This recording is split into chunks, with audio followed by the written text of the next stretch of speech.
Hello, Salam Alaikum, Namaskar, good morning, good afternoon, good evening from wherever you're dialing in, and welcome to the show once again on the sidelines of the Women in Management Global Economic Forum Award running in Sri Lanka. We have yet another personality in our studio today, Parveen Mahmud. Parveen, welcome to the studios. Thank you. It's really wonderful. Parveen is a Bangladeshi businesswoman and a social worker. She is the past president of the Institute of Chartered Accountants of Bangladesh and chairman of the Underprivileged Children's Education.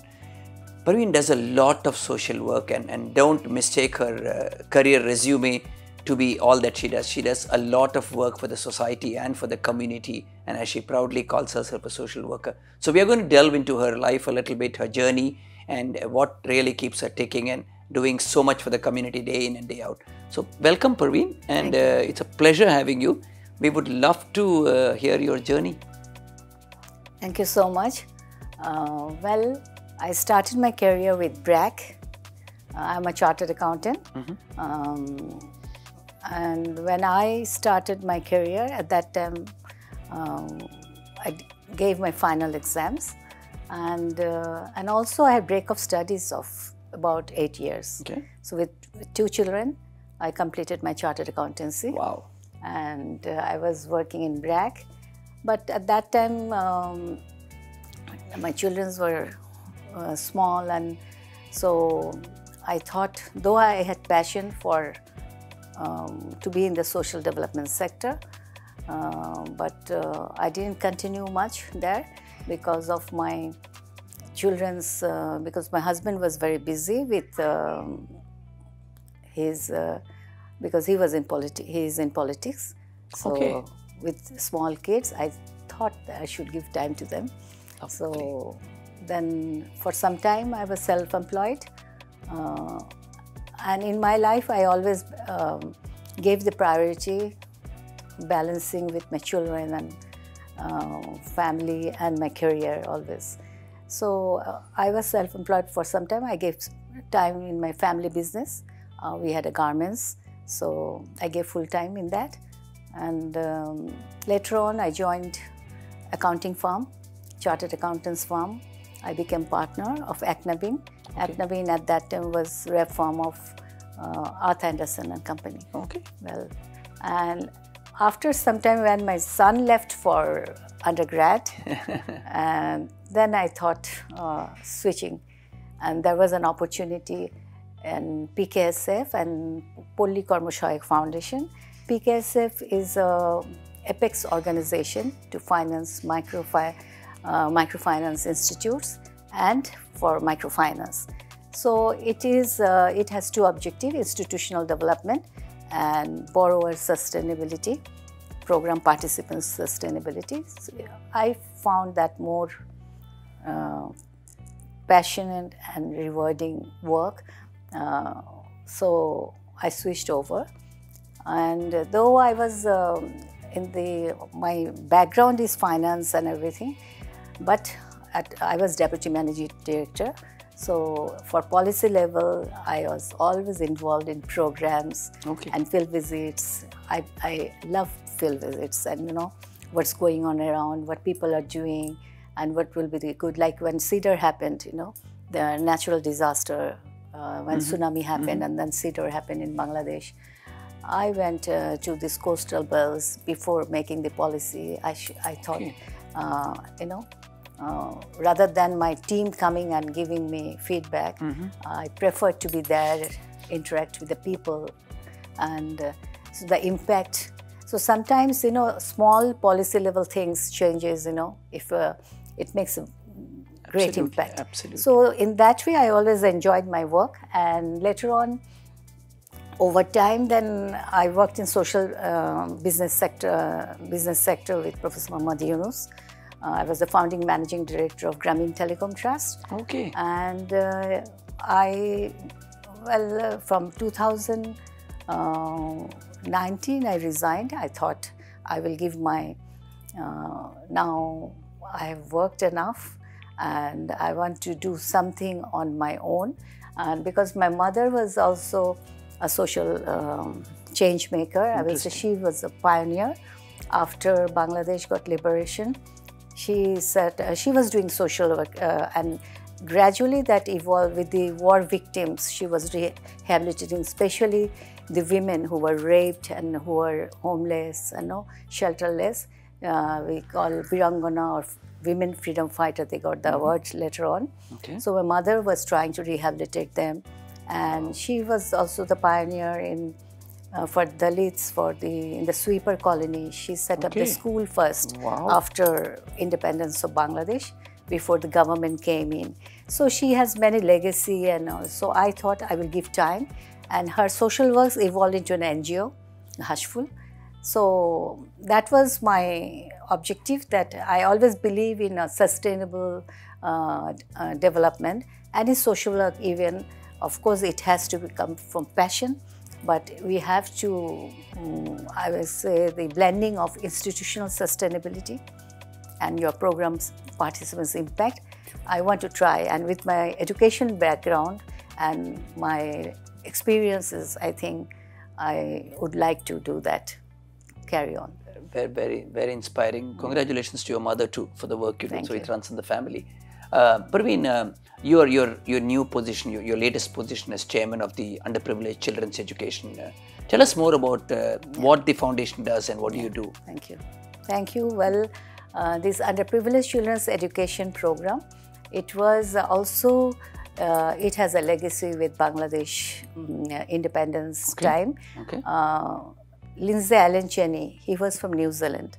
He came to Bangladesh for, before Bangladesh there was a cyclone, a very big cyclone that time in 1990.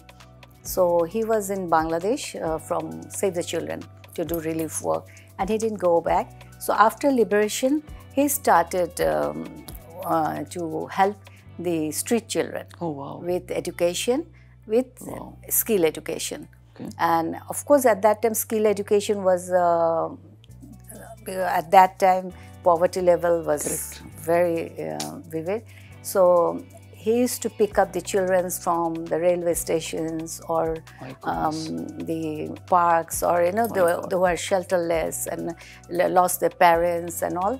So Lindsay Allen Cheney started this curriculum. I mean, it's like a project, and later on it became an international NGO, and USAP Bangladesh. At that time, it was USAP International, and it has a branch in Nepal. Okay, and very nice. When Lindsay Allen Cheney died, it became a local NGO, and also Nepal USAP also evolved as a their NGO. And so, in rebuilding Bangladesh, it has a role to play. USAP Bangladesh has played a role, and I'm very fortunate to become chairperson of that. So now, of course, Bangladesh, we have economically doing better than before. So it's not only street children, but still we are focusing on underprivileged children's education, and mainly skill development is our, and we have the curriculum now for it's a very special, from class 5 we start, so a 6-month course. Also this skill education training, it's a journey. It's what Lindsay Allen Cheney started, we are carrying on, but there are some innovations also we have added with it time to time. And now we have also technical institute where they get diploma. The students they can, but not. It is not a free education now. Initially, it was free education. Now we charge at an affordable, very nominal, because as Bangladesh is becoming a middle-income country, so donors have withdrawn. So that was my challenge as a chairperson, to connect with all these to make a sustainable organization. I know that over my experience, I know we should focus on social enterprise and social enterprise. But again, it's very easy to say do social enterprise, but it has to be run in a business-like manner. Sometimes NGOs, they fail to do that. So we are trying our best. So still we have some donor, and we are now connecting with the, that was my challenge with the government, because we are complementing government's work. is for the poor sector of the underprivileged group. So now with government also we have partnership, and USAP is in a better shape now. Very nice. Of course, previously it was totally donor development partners dependent. Now GO-NGO partnership is also working well, and in future social enterprise we want to do to make more sustainable, to help cross-subsidizing for the non-profit sector. Absolutely awesome. And Parveen, how many, if I may ask, how many children have gone through this program? Oh, it's every year. Previously, like 60,000 students used to graduate, but because of fund constraint, now it is around 40,000. Wow. But over the years, it's millions. Absolutely brilliant. Yeah. Wow, that's a huge impact program. Congratulations. Oh, yes. Congratulations. And especially now, of course, this is a blessing, I will say, the digital technology. Yes. We started with urban students initially, but now we are going to the depressed areas, especially the shorelands, the coastal belts and the shorelands where it's very difficult. So even online education, mix and blending with modules and all. So that is also a great achievement, I will say. Awesome. And the other achievement of USAP, I will say, that initially we were helping them to have a better life with better income, but they were really serving as a labor. One beauty of USAP is we give skill education and we also help in employment. Oh, this is one. Very nice. Yeah, so we have a network with the Employment Federation and all the even local employers, and now we have that credibility when people want, they call us. Even we customize training also for the employers. So this is one, and of course female education is uplifting the females. This is one. Inclusiveness, disabled, indigenous people, transgender. We have those for them also, our focus. And another thing is we used to give labor, with skilled labor in the industries. Now we are focusing on to mid-management level, to put them in the mid-management level. So some of our students, they're doing well. Even in entrepreneurship, with skill, they're going for entrepreneurship. Because by choice also people goes for entrepreneurship, and also we think now we can't provide, because the program is going huge, so it's not possible to provide job to everybody. So we want to give the choice also for entrepreneurship. But I want to say I finished my USAP term as a second term as a chairperson. Wow. I'm now chairperson of RDRS Bangladesh. And RDRS Bangladesh is one of the largest NGO in Bangladesh. And it has also a legacy. Since Bangladesh became independent, RDRS working in the northwest Bangladesh. Initially it started at the northwest Bangladesh, and it was a church-based. Lutheran church-based funding was there, but now it has evolved to a local NGO, one of the largest, and one of the female freedom fighter, Taramon Bibi. She was our program participant initially, and RDRS also helped in infrastructure development of Bangladesh in the devastated Bangladesh Liberation War. So it has a legacy, and it is serving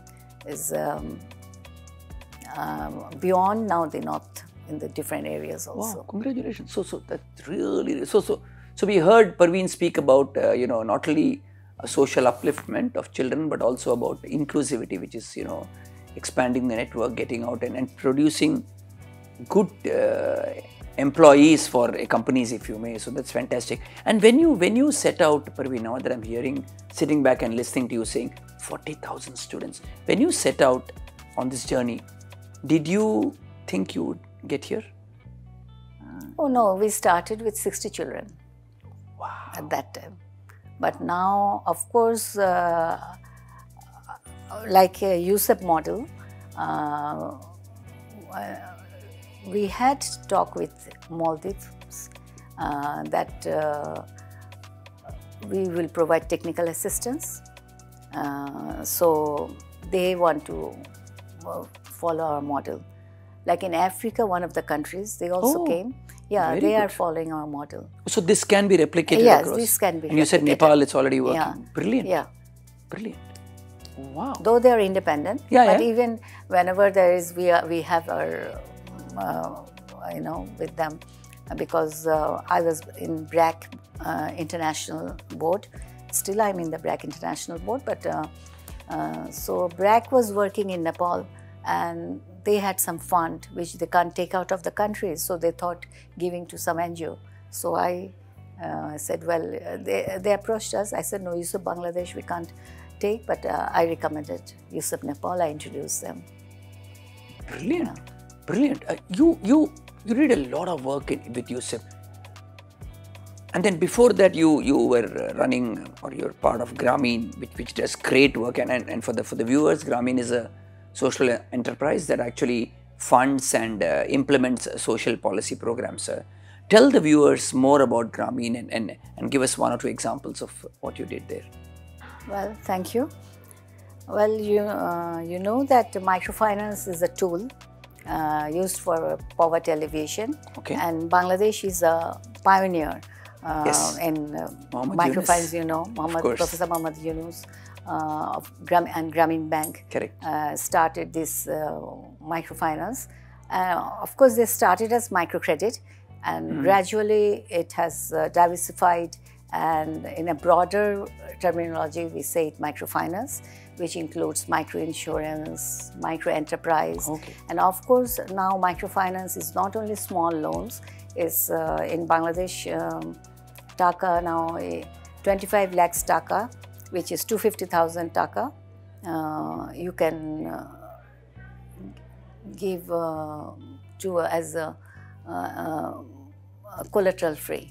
Wow. So it's for micro enterprise, you know. That's big. So in that way, and we have a huge coverage. It's 330 million people are under micro. Wow. Yeah. And Wow, of course, it's more than so. For the rural economy, you know, it's a huge, and especially during COVID, we have realized those who are doesn't believe in microfinance or how it's impacting. And Bangladesh is doing well in social indicators. And of course, microfinance is not the only tool. There are others, but multi-dimensions of poverty we need to address, because you need integrated development or for multi-dimensions of poverty to serve. So there is health, education, the services also, it's the credit plus services. So in Bangladesh, the NGOs are, of course, the government has projects, ministries, they're working. But in Bangladesh, NGOs have a big role to play. And like BRAC, I started my career with the largest NGO, BRAC. So BRAC does credit plus, and Grameen is only credit. Okay. And of course, there's additions of social developments in a different way. Sure. So it's a blending, and now following BRAC, Grameen, the other NGOs, there are other more than 1,000 NGOs in Bangladesh. And they're small, they're different sizes. So they have these microfinance, they use as a tool, but they serve the credit plus services as well. So I was involved with that as from PKSF. PKSF is an apex organization who provided fund. These are collateral-free loans. And of course, we provided at a subsidized rate. A service charge is subsidized rate with a service charge, and in the field level, and we did the monitoring as well. So PKSF was working as a quasi-regulator. And now there's Microcredit Regulatory Authority. I was involved there also in formulating the methodology, the policy level. Is the governance issue also comes there. One is borrower sustainability and the other is institutional sustainability. So when institutional sustainability comes, besides financial management, there should be board leadership, the governance part, all these things comes. So we were involved in all this. I've been, and now like presently, I were deeply involved with many boards where I'm really involved in the policy level and in the board leadership. More power to you. Uplifting of social community as a platform. You do a lot of work. Are we doing enough as a society or as people, Parveen? What's your take on it? Should we be doing more? Well, of course, I would like to add, like I'm involved, I was chairperson of MIDAS, it's Micro Industries Development Assistance Program. And MIDAS was a pioneer. They were giving collateral-free loans to women entrepreneurs. Okay. These are not the target people of the NGOs. They are the grassroots people. These are usually the homemakers or city dwellers. Or MIDAS started with that, and we provided training, collateral-free loans, and later on we set up MIDAS Financing Limited. Now they are looking after the funding part and all. Whether we are doing enough, of course, when MIDAS started, at that time we were pioneer. Now even government has SME Foundation. There are so many of NGOs, and in Bangladesh, NGOs, they have diversified, they have scaled up, so they have micro enterprise loan. So many things goes on, but even when in Bangladesh also, when I go to any platforms, it's the same stories. It has been done even in the budget. There is allocation for women entrepreneurs. So many things are going on. We see so many of awards or achievements, everything. But still, when you go, everybody is access to finance. They are in need of that. They are in need of training. So I think, like in MIDAS, I'm still in the board, and like in MIDAS, we have decided. We know there is SME Foundation in Bangladesh. We have Joita Foundation. Then all these a few others are also doing. But we will. I think enough is done, but again, lots is still is unfinished to uplift people from to carry on or embrace everybody, because we can't leave behind anybody. So we have to progress with all. So from that way, I think I should do my part. So we have decided in MIDAS, we will have it's not that if we get a fund, we will do a training. It's not that. It will be there, training component, and with the because now we are I will say diversifying our module with women entrepreneurs training. It should be connected with the digital knowledge also. Beautiful. But otherwise, for in this modern time, and it won't be that effective.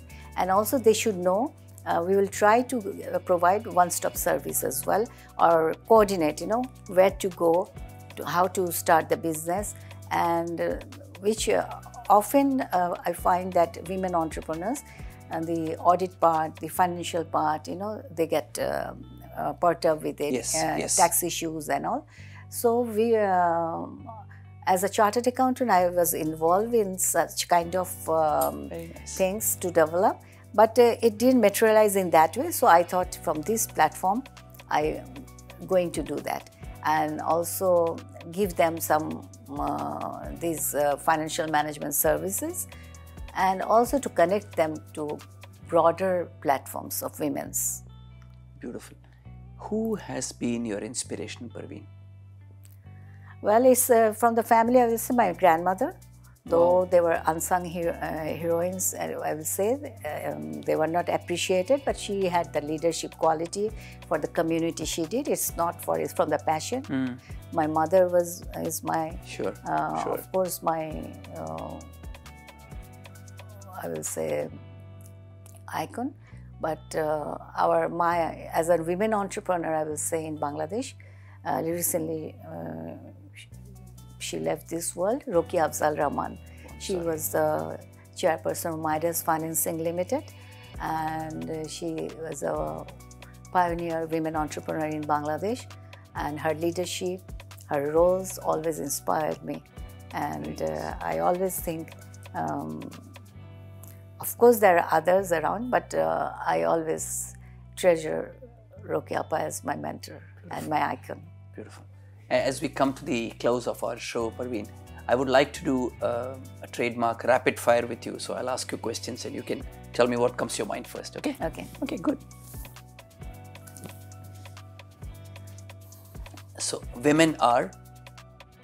Bold. Okay, wow. This one I haven't heard before. Very nice. Social entrepreneur? Social entrepreneurs embraces, helps equality. Very nice. People are? People are always have potentials. Okay. Okay. Community is?